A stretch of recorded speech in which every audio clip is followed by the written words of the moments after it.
December 28 तारिख में भारतीय जातीय कांग्रेस 140तम प्रतिष्ठा दिवस पुरी जिला कांग्रेस कमिटी सभापति इंजीनियर राजेश कुमार मिश्र नेतृत्व में पालित हो जाइछि। सकाळ 8टा समय तालबणिया स्थित भूदान छक निकट में जातीय राजपथ शताधिक कांग्रेस कर्मी मान द्वारा सफाई कार्यक्रम होइतिला एवं परवर्ती समय अर्थात दिन 11टारे पुरी जिला कांग्रेस कार्यालय इंदिरा भवन ठारे जिला कांग्रेस सभापति भारतीय जातीय कांग्रेस पताका उत्तोलन करथिले एवं परवर्ती कार्य जहाँ आज मुख्य आकर्षण थिला नूतन भारत गठन रे कांग्रेस रो भूमिका शीर्षक आलोचना चक्र अनुष्ठित होइतिला। एथिरे निम्न विषय रे आलोकपात करा जाइतिला। कांग्रेस रे प्रतिष्ठा दिवस अनुचिंता आज कांग्रेस कर्मी भाबरे आमे समस्ते गर्व करिवार दिन 140 वर्ष पूर्वे आजिर दिन रे भारतीय जातीय कांग्रेस गठित होइतिला। कांग्रेस नथिले देश स्वाधीनता पाई नथांदा। महात्मा गांधी और अन्य नेतृत्वबृंदଙ୍କ नेतृत्व रे देशवासी एकजुट होई लड़िले, देश को स्वाधीनता देले। दिन थिला इंग्रेज माने सगर्वे कहउथिले ब्रिटिश साम्राज्य रे सूर्यास्त हुए नहीं, the sun never sets on the British empire. यार अर्थ हैला ब्रिटिश साम्राज्य सारा विश्व रे एते परिव्याप्त जे साम्राज्यर गोटे पटे सूर्यास्त आसले साम्राज्यर कौनसी ना कौनसी इलाका रे सूर्योदय होउथुबो। एभली एक विशाल शक्तिशाली साम्राज्य को अहिंसा अग्र देशरू चढ़ी गणतंत्र प्रतिष्ठा करिवार उदाहरण विश्वर अन्य केउटी देखा जाए नहीं।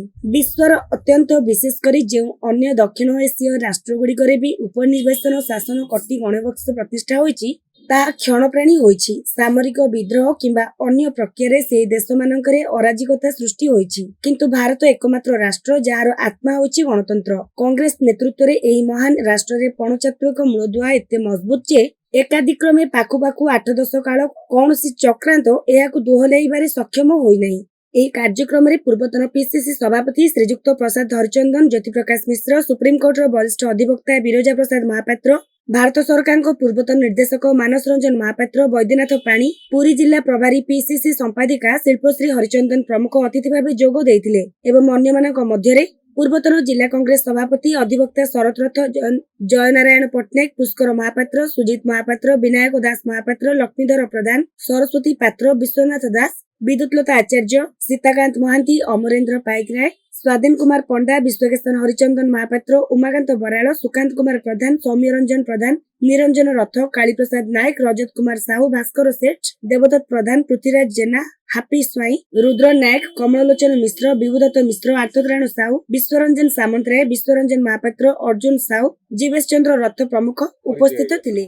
मु राजेश मिश्र, पुरी जिला कांग्रेस सभापति। आज प्रतिष्ठा दिवस रे भूदान के सफाई कार्यक्रम सहित वर्तमान पताकार उत्तोलन करा जिवो। एथि सहित पहली भोगर भी कार्यक्रम रही तो निश्चित भोगर देखंतु आज होची जातीय कांग्रेस 140तम प्रतिष्ठा दिवस। जो कांग्रेस दल तांकर सर्वस्व भारत वर्षर स्वाधीनता ठू आरंभ करके भारत वर्षर गठन प्रक्रिया रे कांग्रेस दलर अवदान समस्ते जानिचंती एवं एई कांग्रेस दल एक दल नुहे, एक विचारधारा। तेणु यही विचारधारा विश्वास कर लोक मान एकत्रित करी आज प्रतिष्ठा दिवस रे आमर संकल्प रहिबो आगो को जो आधुनिक भारत कांग्रेस दल गठन करथिला, जो विकसित भारत स्वप्न देखिथिला, वर्तमान विषाक्त भारत रे परिणत होबाकू जाउची। आ ता विरुद्ध रे आमर संग्राम सबुदिन पई जारी रहिबो एवं ये जो जुमला सरकार तार जो विफलता ताकू आमे लोक मानक सामना रे रखिबो एवं विशेषकर जनसाधारण मौलिक समस्या जोड़ाक अच्छी जोड़ाक दीर्घ दिन है असमाहित होकर अच्छी ताकू आमे जेमिति हेले समाधान करने पुरी जिला कांग्रेस विशेष भाव में एथिरे चेष्टा कर। नूतन भारत जो आज कार्यक्रम थिला आज आमर अच्छी एक आलोचना चक्र अच्छी विशेष आलोचना चक्र जे आधुनिक भारत गठन रे कांग्रेस भूमिका, कांग्रेस कौन करथिला एवं गत 12 वर्ष भितर वर्तमान सरकार कौन करिसंती एवं विशेषकर गोटे कथा आपण माने जनसाधारण आगे थोइबे जो आगामी पीढ़ी जो 12 वर्ष भितर जो माने आगामी दिन रे हमर भविष्य नागरिक होबा जाउचंती तांको मनरू जो मान सब देशर स्वाधीनता भाग नहीं, महात्मा गांधी कहतु, जवाहरलाल नेहरू कहतु,